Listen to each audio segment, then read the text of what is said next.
get going with it. So this is my new project. And that's what you're doing. And that's what I'm doing. I'm also going to rewrite my first book.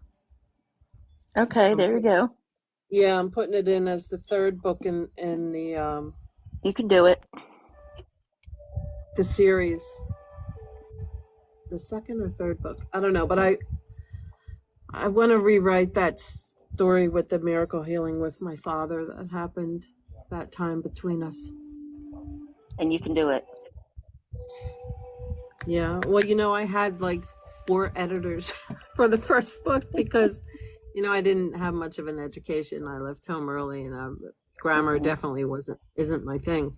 So I had a bunch of editors for that, and so I want to take the stories that I didn't put any light on. That one experience when my dad died in my arms and I put my hands on him.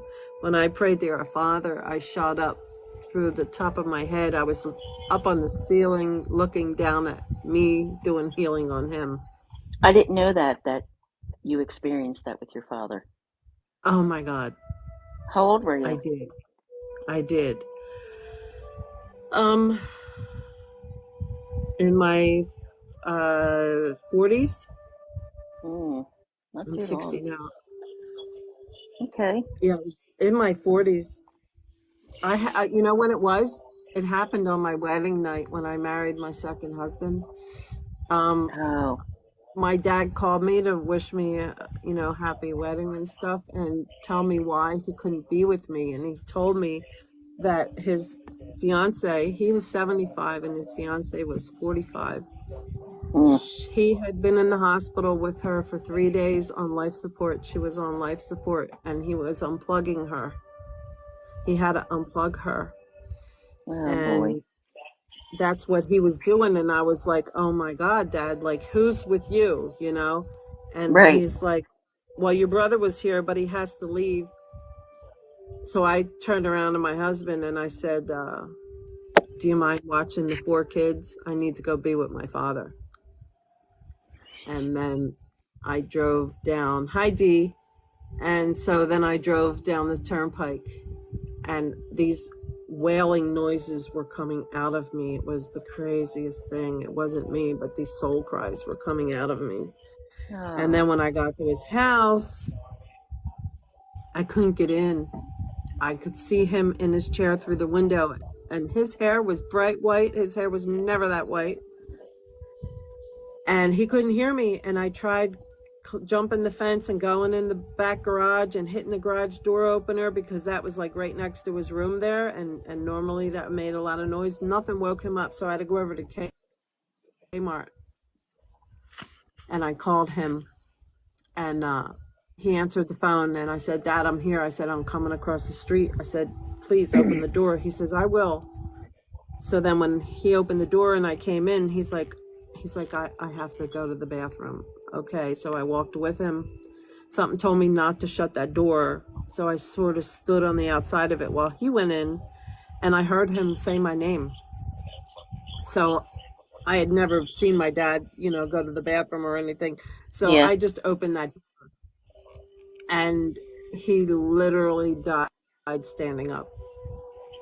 Oh, boy. After he said my name. And he was 6 foot, like 6 foot. Yeah, he was tall. I grabbed his butt.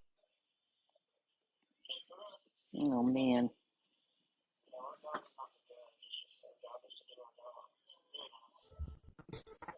Color in his face or nothing in his skin. He was all gray. And I put my plexus and I started praying Our Father. And I started hearing this rumbling noise, and this rumbling sound came from within my body, and I could feel it coming up my back. And next thing you know, I'm looking down from the ceiling. I'm up on the ceiling, and I'm watching me doing healing on him, on his body. Wow. So the Kundalini rose. The Kundalini rose. Hi, Thomas.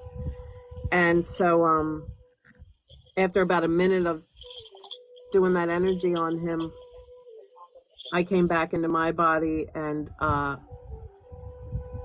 saw his eyes open up. And I said, Dad, am I hurting you? Am I hurting you? Hi, Thomas. And he said, he just like sort of motioned like, no, you're not hurting me. And I kept doing the energy. I stood back away from his body, and I could like feel that energy, like it was coming out of my hands, like just going like straight into his solar plexus. And he kept like jolting from the energy. So that went on for a few minutes, and then I realized like when he died, like he like wet himself, like he just all Yeah, his that fat happens. let loose, Yeah. and finally he started breathing, and I could see the blood flowing, like blood came back and everything in his face. And then he started crying.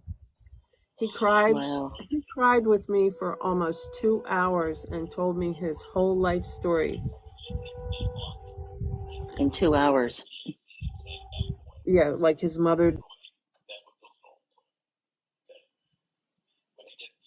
died when he was 5, like he brought everything to me. Yeah. And like he would not let me call an ambulance or call a doc. He didn't want to go anywhere. And you can't force somebody It's telling unfortunately to me, do any of that. I have a And I would thing have up had to here, leave him to go get a Dee Dee. phone anyway. It says that I have to leave your live. You'll also disconnect with the Excuse live me, what? creator. I don't know why it's telling me to leave your live. I don't know. That's weird. I don't know. I don't know either. But Huh. I did get an emergency appointment for him the next day with his doctor, Dr. Vasaluso. And I guess not after that healing. So Yeah. while he was sitting across the room from me in the doctor's office, I could hear fluid rattling in his lungs. And I'm Oh like, how no. could they not hear that? Hi, Jen. I'm like, how could they not hear that? I can hear it. And they already was looking at us like we were crazy because I'm trying to tell them what happened, right? And they already thought I was an effing nut bomb. So Huh. nothing was done about. When I heard the fluid, I also saw the word fluid sideways. Oh, huh. Letters, fluid. But they couldn't hear it. They couldn't detect it.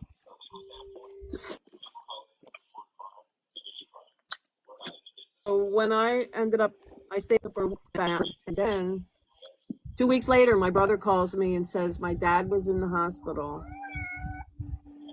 and they took 4 quarts of fluid out of his lungs. Oh, wow. And I was like, okay, well that makes sense, because Yeah. I knew that I could hear the fluid. So like psychically, I could hear it, So anyway, I wrote about all of that in the book, and I want to rewrite the first book, Eyes of the Messenger, and I want to put it into my series of Angels and Spirits. Yeah, you can. You definitely But can.